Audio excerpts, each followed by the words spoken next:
Good morning students. कल के chapter में हमने स्टार्ट किया था रिप्रोडक्शन इन प्लांट्स पार्थोमेजेनल और कल हमने पढ़ लिया था वेजिटेटिव रिप्रोडक्शन वर्धी जनन। दो टाइप होते हैं वर्धी प्रजनन के, एक नेचुरल प्राकृतिक और दूसरा कृत्रिम।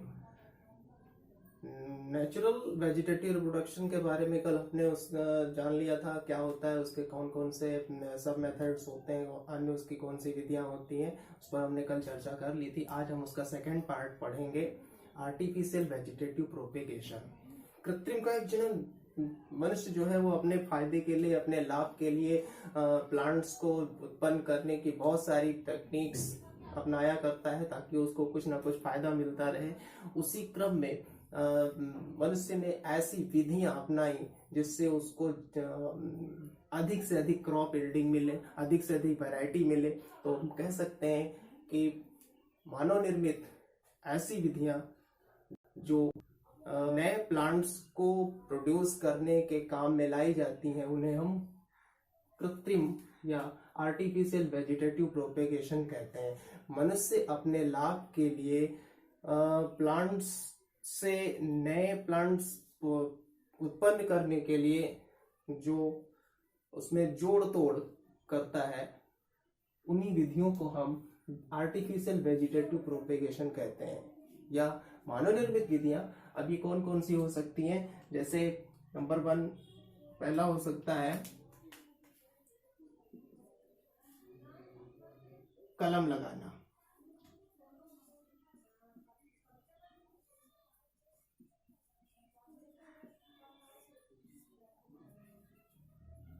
कटिंग।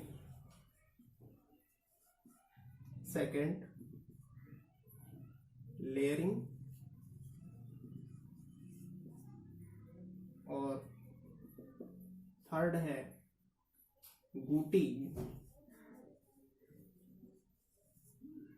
लेयरिंग, दाब लगाना,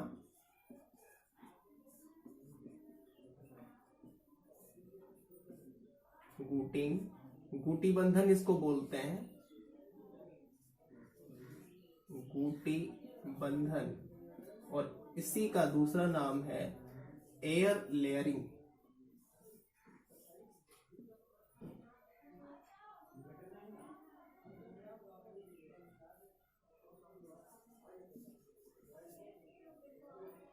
एयर लेयरिंग भी इसको कह सकते हैं। और एक मेथड इसका है grafting.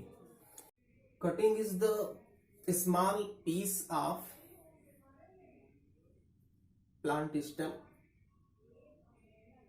which have axillary buds। कक्षस्थ कली रखने वाले पौधे की एक स्वस्थ टहनी या शाखा को, एक स्मॉल छोटी सी शाखा को हम कलम कह सकते हैं, जो एक पुरानी और स्वस्थ टहनी लगभग 20 से 30 सेंटीमीटर की सेलेक्ट की जाती है और उसको हम प्लांट कर देते हैं सॉइल में। जिस एंड अगर हम ये टहनी मान लेते हैं तो इस टहनी का अगर ये वाला पोर्शन हमें अगर जमीन में लगाना है, जमीन में रखना है, तो इस पर अगर हम हार्मोन निकलता है, ऑक्सिन हार्मोन्स है, जिब्रेलिन हार्मोन्स है, तो अगर उसमें टिप करके प्लांट्स के कट को अगर हम सॉइल में लगाते हैं तो आसानी जड़ें उसमें एडवेंटिशियस रूट्स जो है वो इजिली निकल आती हैं। और जो उसमें एक्सिलरी बर्ड्स होती हैं, एक्सिलरी बर्ड्स वो ग्रो करने लगती हैं और ग्रो करके एक नए प्लांट्स का रूप वो ले लेती हैं, तो इन्हें हम कलम कहते हैं। कलम अब ये दो प्रकार से लगाई जाती है। एक या तो वर्टिकल हो सकती है, वर्टिकल लगाई जा सकती है। शुगर केन में आपने देखा होगा कि वो हॉरिजॉन्टली जमीन में कुछ नालियां बनाई जाती हैं और पैरेलल उसमें लाइक दिस, इस तरह से शुगर केन की जो कटिंग्स होती हैं वो सॉइल में ट्रांसवर्सली इस तरह से बिछा दी जाती हैं। But they have all cuttings have axillary buds on nodes. वो कुछ बैंड्स होते हैं, नोड्स होते हैं और इन पर कुछ इस तरह की बर्ड्स पाई जाती हैं और ये बर्ड जो है वो आगे ग्रो करती हैं। This one is axillary birds and horizontal, दूसरी वर्टिकल जैसे गुलाब में है, रोज हो गया, आपका चाइना रोज हो गया, लेमन हो गया, इन सब में ऑब्लिक्यूली but vertical cuttings are planted in soil. All cuttings have axillary buds. After few days, adventitious roots arises from the nodes present in the soil and they convert into a new plant. Next cutting. Second is layering या दाब लगाना।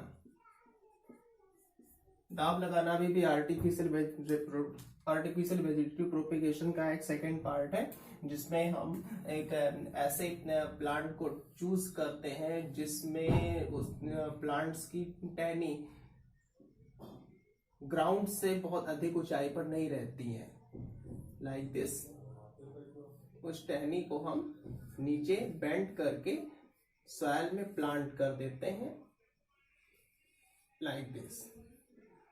ये पौधा है, main mother plant है, ये एक branch है पौधे की जिसमें लीव्स लगी हुई हैं। इसको हमने सेलेक्ट किया हुआ है एक प्रोपेग्यूल्स के रूप में। इसको हम सॉइल सरफेस तक बेंड करते हैं और बेंड करके उसमें एक गर्डल बनाते हैं। मतलब यहाँ का पोर्शन से हम बार्क इसके निकाल देते हैं, बार्क निकाल करके एक कटिंग बनाते हैं, like this.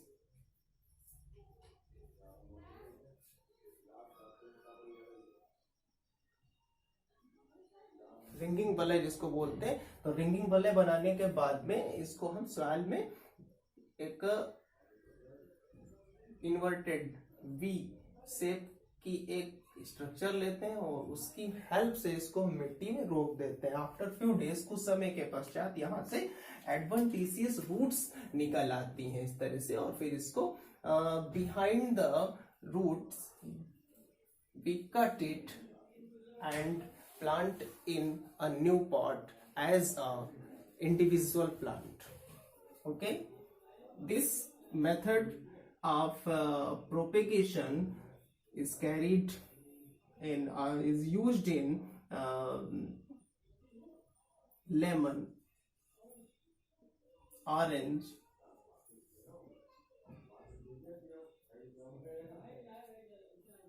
grapes, etcetera. Okay, third आता है हमारा गूटी।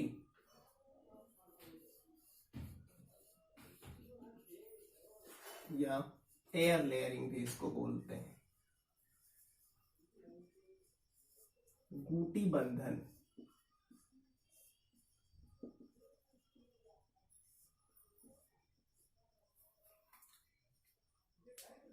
Gooting or air layering is the modified form of layering. Air layering. Difference is of air. क्या होता है? लेयरिंग उन प्लांट्स में की जाती है जिसमें जिस ब्रांच को हम सेलेक्ट करते हैं वो ग्राउंड से बहुत अधिक ऊंचाई पर नहीं होती है। बट इन एयर लेयरिंग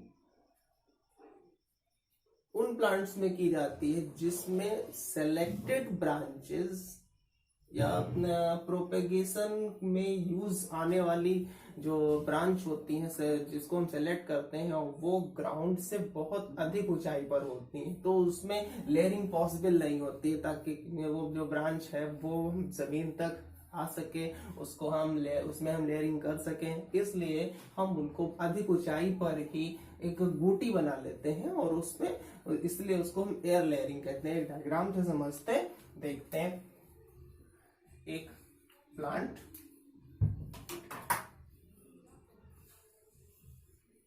एक ग्राउंड सरफेस है,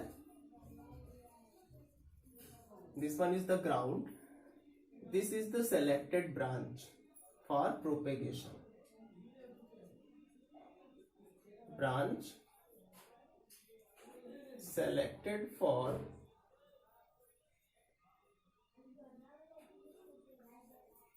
ग्रुपिंग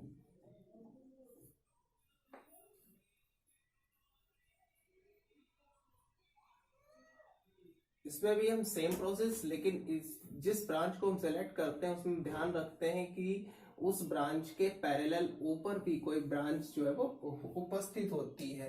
तो सबसे पहले यहाँ पर भी हम एक कटिंग बनाएंगे, इसमें से बार्क ऊपर से निकाल देंगे और उस कट वाले पोर्शन पर क्ले वगैरह लगा करके क्ले लगा देंगे। क्ले के बाद में हम किसी कॉटन क्लॉथ को रैप करेंगे।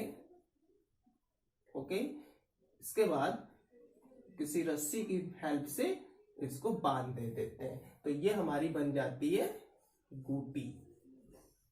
अब इस गूटी को मॉइस्ट कर रखने के लिए, लगातार इस पर नमी मिलती रहे, तो मॉइस्चर के लिए हम इसके ठीक ऊपर वाली ब्रांच में एक मिट्टी का पॉट लटका देते हैं, वो भी डोरी की हेल्प से, like this. Water filled pot is hanged above the booty. Make a hole in the bottom and a cord is fitted to the booty. और एक डोरी, उस होल से एक डोरी लटका करके हम बूटी में ही रैप कर देते हैं, तक अब इसमें मॉइस्चर इसको लगातार मिलता रहेगा। तो दिस इज द गूटिंग या air layering. After few days adventitious roots are formed in the gootee, then it cut, इसको कट कर लिया जाएगा behind the gootee, and now it is ready to use as a new plant. एक नए पौधे के रूप में इसको हम यूज कर सकते हैं। तो this one is the gootee. Okay, समझ में आ रहा? नाउ नेक्स्ट है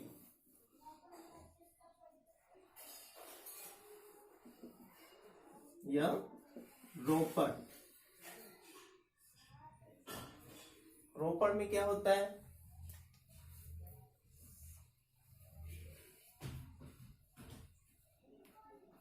दो प्लांट्स होते हैं, एक सुपीरियर क्वालिटी का और दूसरा इंफीरियर क्वालिटी का। सुपीरियर क्वालिटी के प्लांट्स को हम सियान बोलते हैं, जबकि इंफीरियर क्वालिटी के प्लांट्स को स्टॉक बोलते हैं। सियान is of superior quality and stock is inferior quality. Both plants are fitted like this.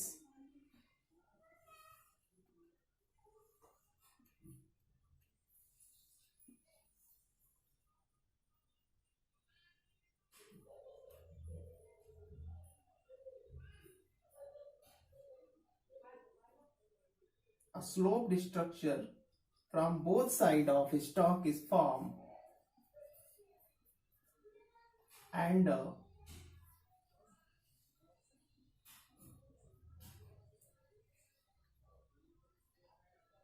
complementary cleft is formed in cion. Now both parts are filled with wax, इसकी waxing कर दी जाती है और फिर इसको कॉटन से रैप कर देंगे। कुछ समय के बाद में दोनों पार्ट्स जुड़ जाते हैं और इंफीरियर क्वालिटी और सुपीरियर क्वालिटी दोनों के प्लांट्स मिल करके हमें एक रिजल्ट देते हैं सुपीरियरिटी का। सुपीरियर प्लांट हमें मिल जाता है। जो स्टॉक होता है ये केवल रूट्स का काम करता है, इससे केवल जड़ें और ये सपोर्टिव होता है, क्योंकि ये इंफीरियर क्वालिटी का है। लेकिन सियान से हमें फ्रूट्स और फ्लावर्स मिलते हैं। जिस पौधे को हम स्टॉक के रूप में यूज करते हैं उसमें अन्य जो ब्रांचेस होती हैं, लेटरल ब्रांचेस की ग्रोथ को प्रिवेंट कर दिया जाता है, प्रोहिबिटेड रखा जाता है, उनकी ग्रोथ नहीं होने दी जाती, उनको समय समय पर काटते रहते हैं। ओके, नाउ नेक्स्ट इनार्की, अगला हमारा टॉपिक है मेथड इनार्की।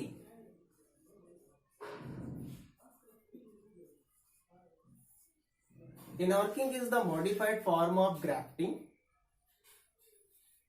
दो प्लांट्स अलग अलग लेते हैं, दोनों ही रूटेड प्लांट्स रहते हैं,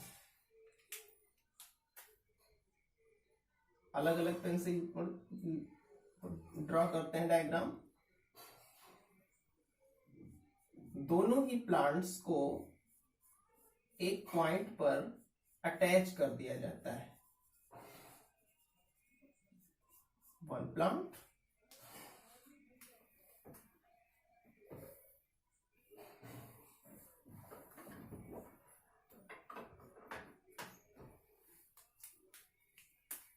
other plant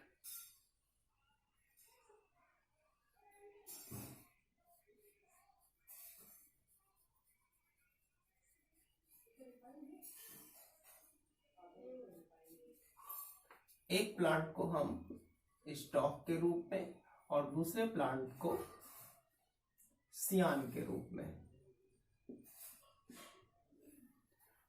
दोनों ही प्लांट्स को जिस पॉइंट पर पॉइंट ऑफ अटैचमेंट, यहाँ पर जो इसकी बार्क होती है उसको थोड़ा सा हटा करके एक कॉटन से इसको हम लाइक दिस जोड़ने का प्रयास करते हैं, ऐड कर देते हैं, ज्वाइंट हो जाते हैं। आफ्टर फ्यू डेज जब ये दोनों प्लांट ज्वाइंट हो जाते हैं तो स्टॉक के ऊपर के पार्ट्स को कट करके रिमूव कर दिया जाता है, यहाँ से इसको रिमूव किया जाएगा, और सियान के पार्ट्स का जो निचला पार्ट होता है उसको रिमूव कर दिया जाता है, और दोनों से एक पौधा बन जाता है। Now this is the modified form of grafting, it is known as inarchy. Now next हम पढ़ेंगे, तो इस तरह से हमारे जो वेजिटेटिव प्रोपेगेशन चल रहा था, प्लांट्स में प्रतिजनन का पोर्शन था, वो हमारा पूरा होता है। तो इसके बाद में हम पढ़ लेते हैं एडवांटेजेस ऑफ वेजिटेटिव प्रोपेगेशन और रिप्रोडक्शन। एडवांटेजेस ऐसी है, कुछ प्लांट्स ऐसे होते हैं जिनमें सीड सेटिंग्स डिलेड होती है, पौधों में बीज जो है वो थोड़ा देर से आते हैं, या कुछ प्लांट्स ऐसे होते हैं जिसमें सीड फॉर्मेशन नहीं होता है। ऐसे प्लांट्स के लिए vegetative propagation is the best choice, best method है। ऐसे पौधों में जिनमें सीड देर से आते हैं या नहीं आते हैं, जैसे बनाना हुआ, ओके, शुगर केन, इन प्लांट्स में हम इन पौधों के लिए वेजिटेटिव प्रोपेगेशन जो है बेस्ट मेथड रहता है। तो पहला मेथड ये हो गया। दूसरा, वेजिटेटिव प्रोपेगेशन से जो प्लांट्स में वेरिएशंस नहीं आने पाती हैं, वेराइटीज, तो इसकी जो जेनेटिक प्रॉपर्टी होती है वो लंबे समय तक बनी रहती है। सो पौधे की जो प्योरिटी होती है, जो शुद्धता होती है, वो लंबे समय तक बनी रहती है।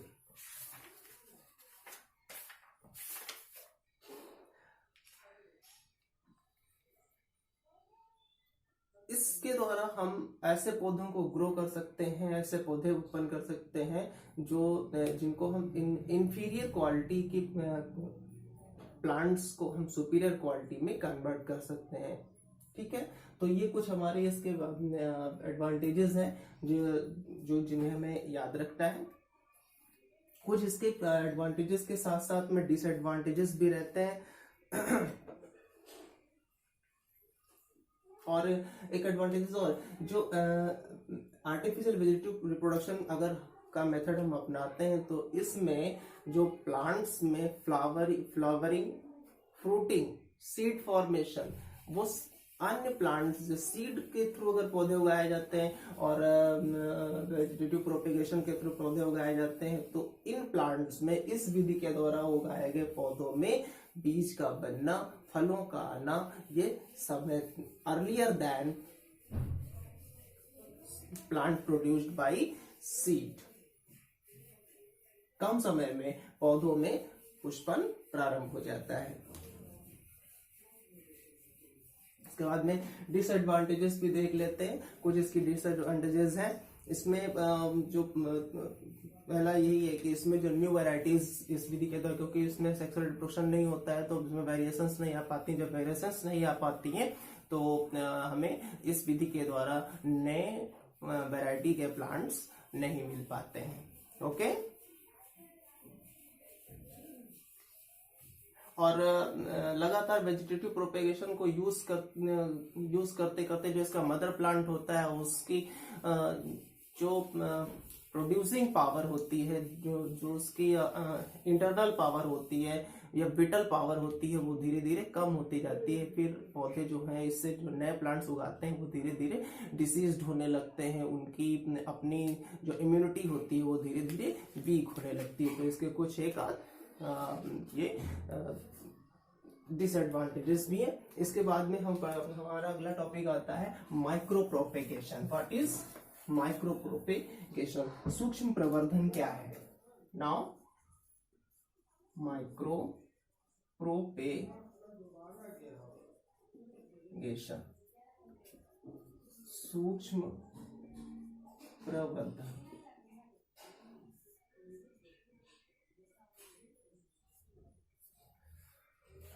माइक्रो मीन्स सूक्ष्म, प्रोपेगेशन जनन। सूक्ष्म जनन क्या है? एक ऐसी टेक्निक होती है वेजिटेटिव रिप्रोडक्शन या आर्टिफिशियल वेजिटेटिव प्रोपेगेशन की, जिसमें हम पौधे के बहुत ही माइन्यूट पार्ट को यूं कह सकते हैं कि सेल या टिश्यू का कोई पार्ट ले सकते हैं, उसको हम उचित कल्चर मीडियम में, cultural, nutritional and environmental medium में रखकर विट्रो में प्लांट्स तैयार कर लेते हैं। प्रोसेस को हम माइक्रो प्रोपेगेशन या सूक्ष्म प्रवर्धन कहते हैं। सूक्ष्म प्रवर्धन वेजिटेटिव आर्टिफिशियल वेजिटेटिव प्रोपेगेशन क्या एक ऐसी प्रोसेस होती है जिसमें कृत्रिम माध्यम में, साथ ही साथ में उचित वातावरणीय और पोषक माध्यम में या दशाओं में हम पौधे के छोटे से छोटे भाग से नए पौधे को उत्पन्न कर लेते हैं। विधि को सूक्ष्म प्रवर्धन कहते हैं। इसमें प्लांट पार्ट को हम यूज करते हैं। हमारे this one is the plant. इस प्लांट से हमने एक स्मॉल छोटी सी सेल रिमूव की। मदर प्लांट, ये मदर प्लांट हुआ। यहां से हमने एक स्मॉल सेल्स बाहर निकाली है। जिन स्मॉल सेल्स को बाहर यूज किया जाता है प्रोपेगेशन के लिए, माइक्रो प्रोपेगेशन के लिए, उन प्लांट पार्ट को हम एक्सप्लांट बोलते हैं। Explant. Now these explants are transferred to the nutritional medium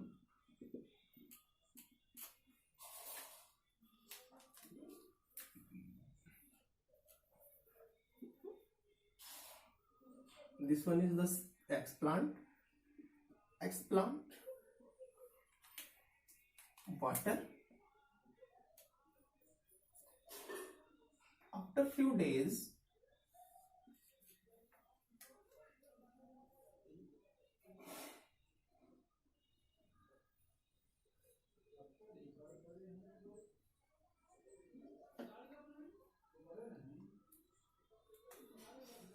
culture medium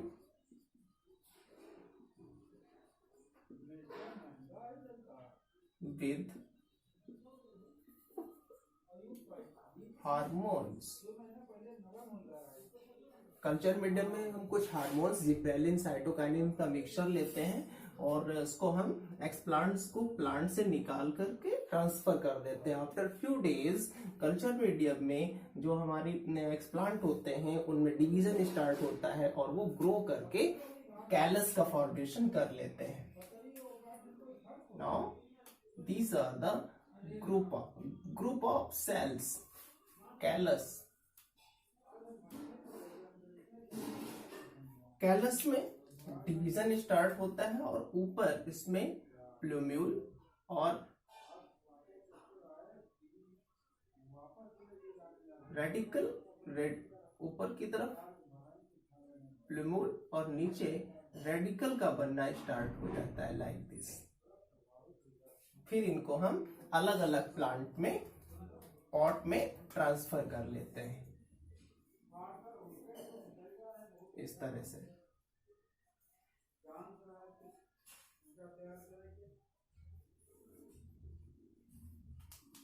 और ये नए प्लांट्स के रूप में कैलस को हम अलग अलग पॉट्स में ट्रांसफर कर लेते हैं और एक समय में बहुत सारे प्लांट्स बन जाते हैं। तो समझ में आया माइक्रो प्रोपेगेशन क्या है? सूक्ष्म प्रवर्धन हमारे कृत्रिम वर्धी प्रजनन की एक ऐसी विधि होती है जिसमें पौधे के बहुत ही अति सूक्ष्म पार्ट को लेकर के उसको किसी कल्चरल मीडियम में रखा जाता है, लेकिन कंडीशंस क्या रहती हैं? एनवायरमेंटल और जो न्यूट्रिशनल मीडियम होता है वो बहुत ही मेंटेन, बहुत उचित दशाएं होती हैं।